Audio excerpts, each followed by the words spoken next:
നമസ്കാരം.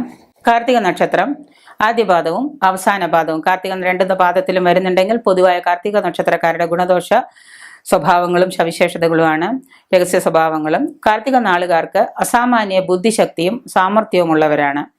സ്ഥിരമായി ഒന്നിനെയും ഇവർ ലക്ഷ്യമാക്കി പ്രവർത്തിക്കില്ല. ദുർമോഹവും ചതിയും ഇവർക്കില്ല. എങ്കിൽ തന്നെ കാർത്തിക നാൾ കീർത്തി കേൾക്കുമെന്നാണ് പറയപ്പെടുന്നത്. അത് പലതരത്തിൽ ഇവരുടെ ജീവിതത്തിൽ പ്രാവർത്തികമാക്കാറുമുണ്ട്.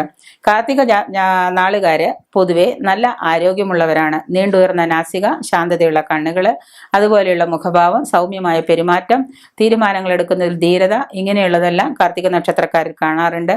ഏത് വിഷയത്തിലും സ്വന്തമായ ഒരു നയം രൂപീകരിക്കുക എന്നത് കാർത്തിക നക്ഷത്ര ജാതിക്കാരുടെ ഒരു പ്രത്യേകതയാണ്. അവരുടെ സ്വന്തമായ ഒരു നയം, ഒരു ലോജിക്ക് അവർക്ക് എല്ലാത്തിലും ഉണ്ട്. അത് വെച്ചിട്ടായിരിക്കും അവർ കാര്യങ്ങൾ, അഭിപ്രായ പ്രകടനങ്ങളൊക്കെ നടത്തുന്നത്. തങ്ങളുടെ കർത്തവ്യ നിർവഹണത്തിൽ വളരെ ശ്രദ്ധപ്പെട്ടവരായിരിക്കും. കാർത്തിക നക്ഷത്രക്കാർ ഒരു പ്രതിജ്ഞ എടുത്താൽ അത് നിറവേറ്റാൻ എത്ര കഷ്ടപ്പെട്ട് അനുഭവിച്ചാലും ശരി, അവരത് നിറവേറ്റാൻ ശ്രമിക്കാറുണ്ട്. ഈ നക്ഷത്രക്കാരിലധികവും ചതിയും വഞ്ചനയും ഇതിൽ നിന്ന് ഉണ്ടാകാറില്ല. തികഞ്ഞ ഈശ്വരവിശ്വാസികളുമായിരിക്കും. നിസാര കാര്യങ്ങൾ കൊണ്ടുവന്ന് പെട്ടെന്ന് ക്ഷോഭിക്കുന്നവരാണ് ഇവര്.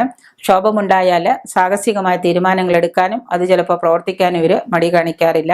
ചിലർ വീണ്ടും വിചാരമില്ലാതെ പ്രവർത്തിക്കുന്നവരായിരിക്കും. അതിന് സമചിത്തതയും ശാന്തതയൊക്കെ കൈവരിക്കാൻ ശീലിക്കുകയാണ് കാർത്തിക നക്ഷത്രക്കാർ ചെയ്യേണ്ടത്. കാർത്തിക നാളുകാർക്ക് സ്വദേശമോ സ്വന്തം കുടുംബമോ ഒന്നും ഗുണം ചെയ്യാറില്ല. അവർ സ്വന്തം നാട് വിട്ട് മറ്റൊരു നാട്ടിലോ അല്ലെങ്കിൽ മറ്റേതെങ്കിലും വീട്ടിലോ അല്ലെങ്കിൽ അന്യദേശത്തോ വസിക്കാനാണ് ഇവർക്ക് കൂടുതലും സമയം ഉണ്ടാകുന്നത്. 24-35 എന്ന വയസ്സ് വരെയും 50-55 എന്ന വയസ്സ് വരെയും ഇവർക്ക് സാധാരണ ജീവിതത്തിൽ നേട്ടങ്ങൾ, 24 വയസ്സ് വരെ വലിയ നേട്ടങ്ങളില്ലെങ്കിൽ 24 തൊട്ട് 35 വരെയും പിന്നെ 50 തൊട്ട് 55 വയസ്സ് വരെ ഇവർക്ക് ജീവിതത്തിൽ വളരെയേറെ നേട്ടങ്ങൾ ഉണ്ടാകുന്ന കാലഘട്ടമാണ്.